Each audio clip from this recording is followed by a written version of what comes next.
Okay, is this who's coming? Oh yeah, sorry. Yeah? Oh, hello. All right. Hey everybody. Hi. Good morning. How we doing? Right here. Woohoo. Okay, so we have a tasting this morning. It is We Light. Been on tap for like 2 days so far, I think. What is this? What is this? This is a wee heavy or a Scotch ale in the form of a session ale. What does all that mean? Let's break it down. Okay, wee heavy is a style that comes out of Scotland. Scotch ale, you know, it all kind of follows. Generally, that style is going to be a little bit darker, and it's going to have some smoke on it as well. So the way that that's achieved is through smoking the malt while it's being malted. I mean, it's not like complicated. It's just like you put smoke through it and it takes on some smoke character, which is really nice. It's a way that like we can take a beer and make it into something that's a little bit more complex. Anybody familiar with like whiskey here? Yeah. Anybody a whiskey guy, whiskey gal person? Okay, great. So if you're familiar with whiskey, you know that there's all different types of whiskey that can really range in their flavors. So you've got like Tennessee whiskey, a la Jack Daniels. You've got Kentucky bourbon, you know, a little bit sweeter, vanilla notes, caramel. Then you've got like old world whiskey. So you have Irish whiskey, right? And then finally you have what a lot of people consider, there's a lot of debate on this, so don't, nobody come for me, but Scotch whiskey as kind of the originator, and for a lot of people it's like number one. There's also Japanese whiskey, but whatever. We're not here to talk about whiskey so much. The only reason I bring it up is that Scotch whiskey often has a smoked character to it. So if you think about like Lagavulin, which if you haven't tried it, I highly suggest like seek it out, try it. What do we have here whiskey wise?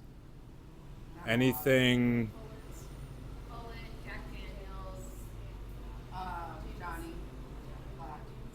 Johnny. Johnny's got some smoke on it, right? I think Johnny will have that.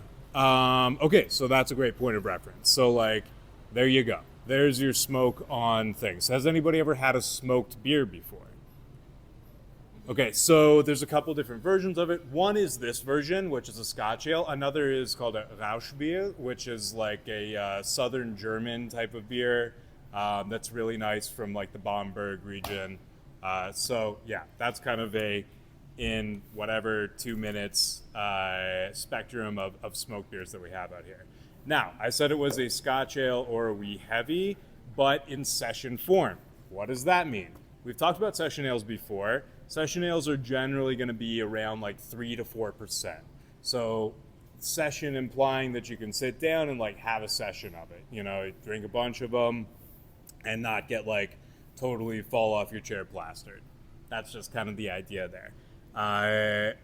What preceded this beer on that line, on the same line? Anybody remember what this switched out? Bingo, La Petite beer. So, La Petite also like a 3.5, 3.6 beer that you can sit and have a lot of.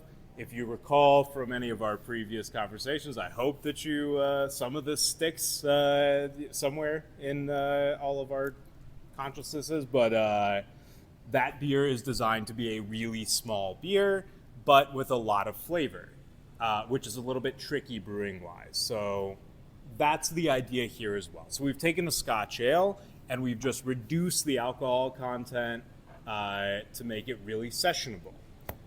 So say all of that in order to be able to say, when you're describing to people what it is, and I do think that this is one of the harder, maybe not harder, but like more challenging beers to describe to somebody before they actually taste it, it's like that can be your point of reference. You can be like, this is a Scotch ale, it's got some smoke character on it, but we've made it so that it's like a small beer that you can have a lot of, you know? So yeah, a little bit of inside baseball. The challenges in doing this, just as they are with La Petite beer, is packing flavor into a really low alcohol content. That's a tricky thing to do brewing wise. So people who are like a little more into the like,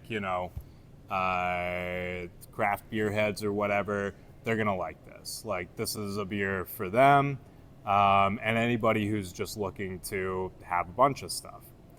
Also, I don't know if you're aware, but Scotch ale, strangely, is like really a thing in Western New York. We're gonna have a bunch of Western New Yorkers coming through here in the next few months. So if you clock that somebody's from Western New York, definitely call it a Scotch ale over a wee heavy. In that point of reference, be like, it's a Scotch ale, but it's sessionable. Okay. Yeah. Is that clear? I just said a lot of stuff really quickly. Awesome. Okay, normal thing. Let's taste it. Let's sniff it. Let's tell me what you get.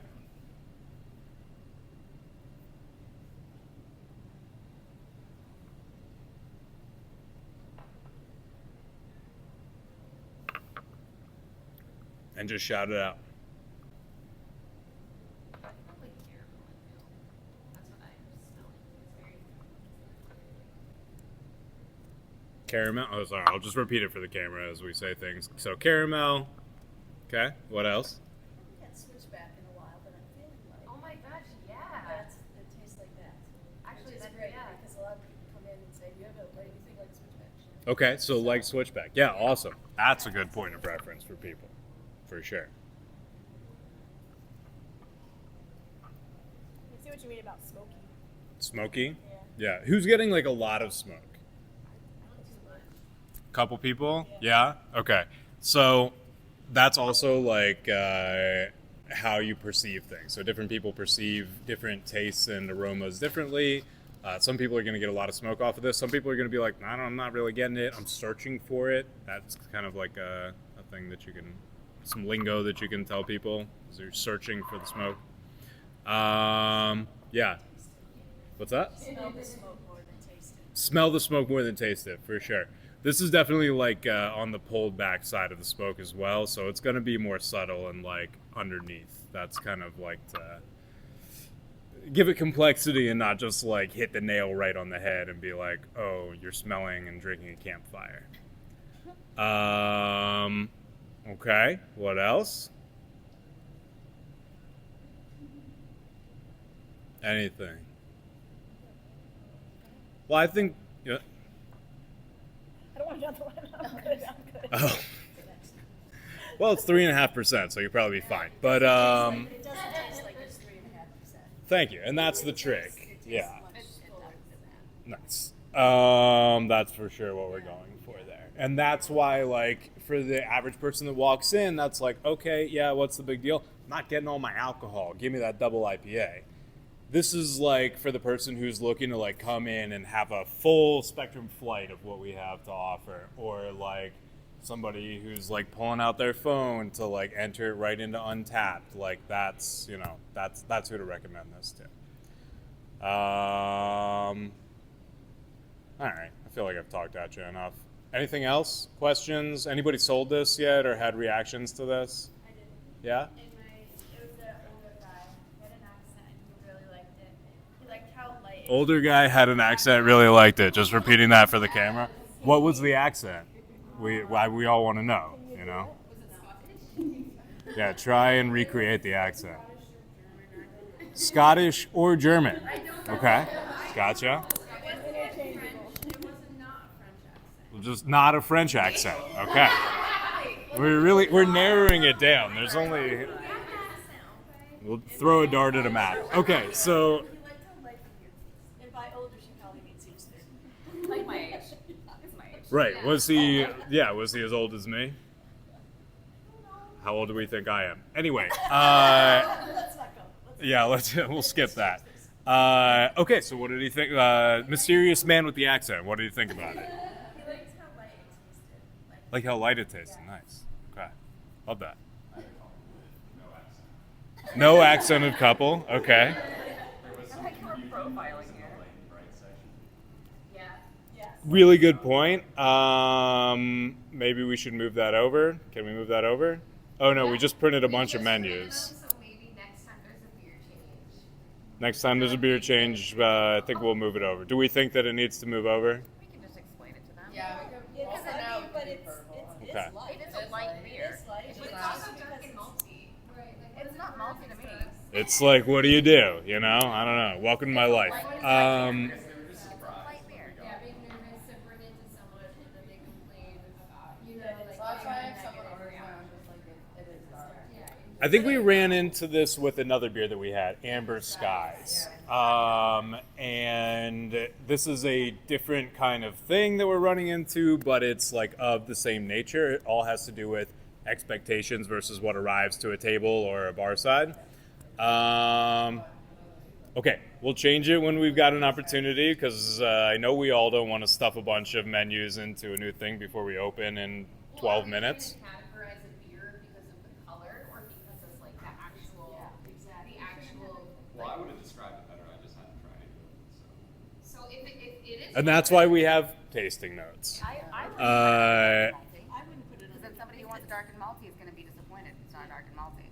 I think light and bright's fine. Yeah, It's just our responsibility Okay. to explain it. Okay. Kind of We're communicate that. We need to be adults. okay. All right. Hard line from Teresa. Okay. We are a little bit split on this. I kind of think it should go dark and malty personally. So, but my opinion doesn't. You know, that's not. Well, it does count for a little bit. But anyway, it's gonna be light and bright for today. So let's definitely help people adjust their expectations, and we'll have less surprises and hopefully less complaints. But great, that's awesome feedback. Okay, anybody have anything else? Thoughts, postulations, existential crises? Yes. Yeah, well, drink more beer. Okay, thanks everybody. Have a great show.